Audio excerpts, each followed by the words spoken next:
مساء الخير، أنا المرشدة السياحية والنهاردة قصة فيلم نادر جدا. وفيلمنا النهاردة فيلمنا النهاردة نجف، من مفقودات السينما المصرية. تاريخ العرض 12 مايو 1946. مدة العرض 105 دقيقة. عمر الفيلم 78 سنة.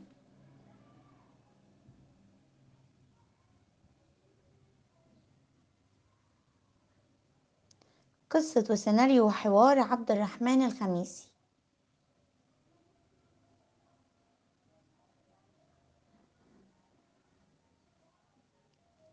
أما عن طاقم العمل: محمد أمين، تحية كاريوكا،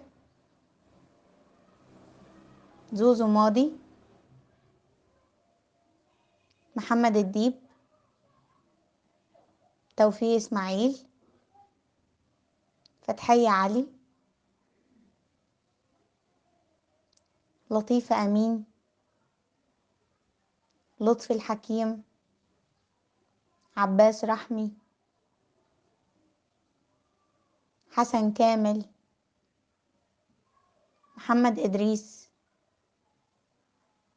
وعبد المجيد شكري. أما عن قصة الفيلم: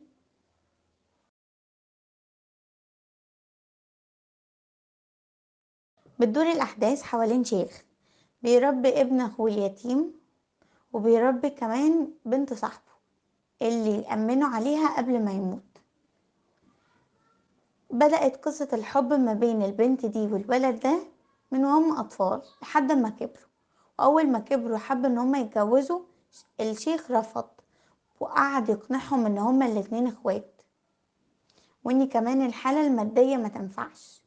وبالصدفة البحتة والولد ده ماشي من أحد المرات، قابل واحد بيبيع ورق اليانصيب واشترى ورقة علشان يشوف حظه، مع إني كده كان عارفه. بالصدفة الورقة دي تكسب البريمو، تكسب 5000 جنيه.